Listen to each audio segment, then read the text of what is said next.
ایسی general knowledge کے سوال سے فائدہ کیا ہے؟ میں بتا دوں جی، قرآن کی 50 صورتوں میں تو کیا کر لو گے آپ؟ تو ایسی کیلکولیشن میں لے کے نہیں بیٹھتا. بہت دفعہ ہے بس شرک ہے سوسائٹی میں اور اس کے خلاف قرآن نے آواز بہت زیادہ اٹھائی ہے. مفتی صاحب، غریب لڑکی سے نکاح میں اسلام میں کیا ثواب ملتا ہے؟ بہت ہی زیادہ غریب ہے، نکاح کرے تو کیا ثواب ملے گا؟ بھائی انسانیت کی کسی بھی حوالے سے خدمت کرو گے تو ثواب ملے گا، لیکن خدمت اتنی کرو جتنی افورڈ کر سکتے. بدصورت لڑکی سے بھی شادی میں ثواب ملے گا کیونکہ اس کو کوئی پوچھ نہیں رہا ہوتا، لیکن پتہ چلا کہ آپ اس سے محبت ہی نہیں کر رہے شادی کے بعد، تو جو تھوڑا بہت بیوی کے حقوق آپ پہ واجب تھے وہ بھی ادا نہیں ہو رہے. تو اتنا کرو جتنا افورڈ بولو کر سکتے، تو ثواب تو ملے گا یقیناً. لیکن پتہ چلا کہ آپ ہی میں اتنا حوصلہ نہیں ہے، اب آپ کو وہ اچھی نہیں لگ رہی، آپ پھر ادھر ادھر چکر چلا رہے ہو لڑکیوں کے ساتھ کہ یار وہ میں پتہ نہیں، اس طرح کی بھی بہت ساری چیزیں ہوتی ہیں. تو تمام چیزوں کو دیکھ کے فیصلہ کرنا چاہیے. سمجھتے ہو کہ نہیں سمجھتے؟ مثال کے طور پر کسی بیوہ سے شادی کر رہے ہو جس کے بچے بھی ہیں، بہت ثواب ملے گا، یہ تو پیغمبر کی سنت ہے، لیکن اس کے کچھ سائیڈ ایفیکٹ بھی ہیں. وہ بچے آپ کے بچوں میں ایڈجسٹ ہوں گے کہ نہیں ہوں گے، یہ پہلے سے سوچ لینا ہے. پھر ان بچوں کو آپ باپ جیسی محبت دے سکو گے کہ نہیں، کیونکہ آپ کے بچے نہیں ہیں، وہ محبت دے پاؤ گے کہ نہیں دے پاؤ گے؟ کتنے لوگوں نے ایسی عورت سے شادی کی جس کے سوتیلے بچے رکھے، اب وہ ان بچوں کو بالکل اپنے بچوں جیسی محبت نہیں دے پا رہے، تو گھر میں کیا ہو رہی ہیں؟ لڑائیاں. اور انہوں نے شادی سے پہلے بڑے وعدے کر لیے تھے کہ میں ان بچوں کو بالکل اپنے بچوں کی طرح پالوں گا. اب کرنے سے پہلے مجھ سے مشورہ لیا نہیں، کرنے کے بعد مشورہ لے رہے ہیں. میں نے کہا یہ نیچرل نہیں ہے. آپ اپنے بچوں کو جس طرح محبت دیتے ہو دوسرے کے بچوں کو دے نہیں سکتا انسان، مشکل ہو جاتی ہے. تو میں جو بھی بیوہ سے نکاح کریں طلاق یافتہ سے، بچے پالیں ضرور، لیکن کچھ ایگریمنٹ شروع میں کر لیں. وہ ایگریمنٹ بھی بتا دیتا ہوں، بات کمپلیٹ ہو جائے گی.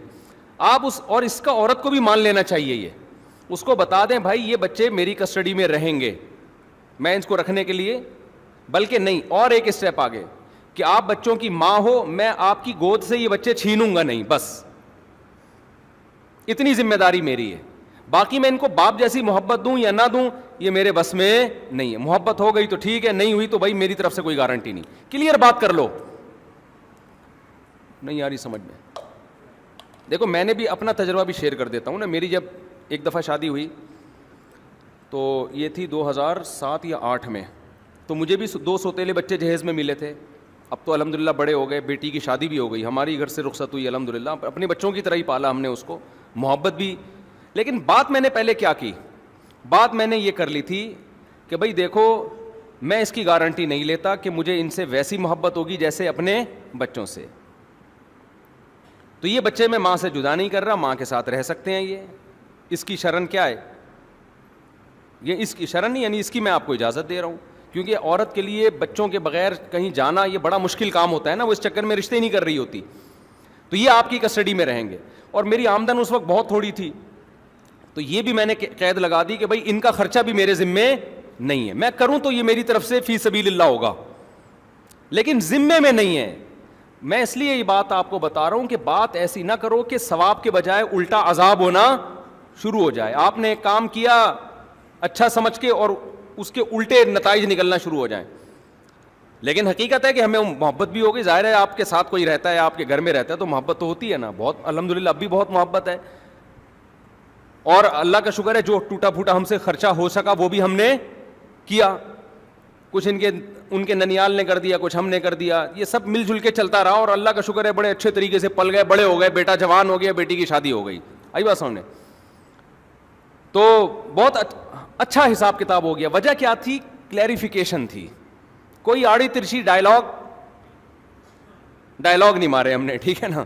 لوگ کیا کرتے ہیں ایسے ثواب کے لیے نا، ثواب بھی انشاءاللہ ملا ہوگا کہ نہیں ملا ہوگا. بچے پل گئے ہماری کسٹڈی میں، بڑے ہو گئے. بچی کے تو سب سے بڑا مسئلہ ہوتا ہے شادی ہو کے رخصت ہو جائے، وہ یہ کام بھی ہو گیا. اور اب بھی اپنی بیٹی سمجھتا ہوں الحمدللہ میں اس کو. کبھی کوئی سسرال میں تھوڑی بہت اونچ نیچ جو ہے ہمارے پاس ہی کیس آتا ہے، تو داماد کو ہم اسی طرح سے آنکھیں دکھاتے ہیں جیسے اپنے دوسرے والے داماد کو آنکھیں دکھاتے ہیں. صحیح بات سمجھنے. فرق الحمدللہ عملی طور پر ہے نہیں، لیکن بات کلیئر ہونی چاہیے. بات کیا ہونی چاہیے؟ کلیئر ہونی چاہیے. کہ آپ زیادہ ڈائلاگ نہ ماریں, کیونکہ مجھے یہ خطرہ تھا کہ یار پتہ نہیں میں خرچہ اٹھا پاؤں نہ اٹھا پاؤں. پھر مسئلہ یہ ہوتا ہے کہ آپ اپنے بچوں کو پورا خرچہ نہیں بھی دیتے نا, تو ماں کو یہ بدگمانی نہیں ہوتی, ماں سمجھ لے گی کہ یار پیسوں کی ابھی کمی ہے. لیکن پھر سوتیلے میں یہ ہوتا ہے کہ اگلے کے دل میں یہ خیال آ سکتا ہے, اچھا یہ اپنا سوتیلا پن یہاں پہ نکال رہے ہیں. یہ کون کلیئر کرتا رہے گا بیٹھ کے کہ نہیں جی ایسا نہیں ہے. اپنے بچوں کو آپ نے کسی اچھے اسکول میں داخل کر دیا, اب آپ کے پاس گنجائش نہیں ہے, تو سوتیلوں کو آپ نے کسی گورنمنٹ کے اسکول میں کر دیا. ایک مثال دے رہا ہوں. اچھا یہ کیا ہے, سوتیلا پن نکالا جا رہا ہے. بہت سارے مسائل کھڑے ہوتے ہیں. آپ کی نیت غلط نہیں بھی ہوتی, لیکن شیطان کو آپ کے سسرال کو ورغلانے کا موقع ملتا ہے. تو اس لیے بات کلیئر.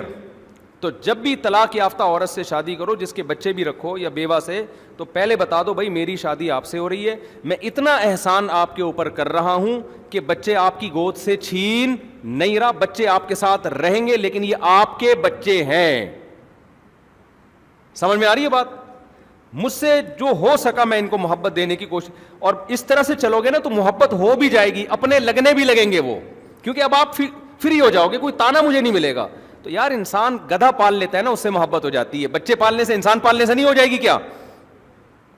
اور بیٹیاں تو ویسی بہت انسان کو اچھی لگتی ہیں یار, جو چھوٹی بچی جب آپ کی گود میں ہو تو وہ تو ویسی پیاری لگتی ہے انسان کو, محبت ہو جاتی ہے. لیکن بات کلیئر ہو. وجہ اس کی ہے کہ اگر یہ بات کلیئر نہیں ہوئی نا تو پھر تو تباہی ہے, بربادی. ایسے ہوئے ایک صاحب نے شادی کی ہے, وہ اتنی ٹینشن میں آیا ہوا ہے, کہہ رہے یار میں اپنے سوتیلے بچوں پہ جتنا بھی خرچ کروں تو سسرال کو یہی شکایت ہوتی ہے کہ کنجوسی دکھا رہے ہیں. بدگمانیوں کا دور ہے آج کل. تو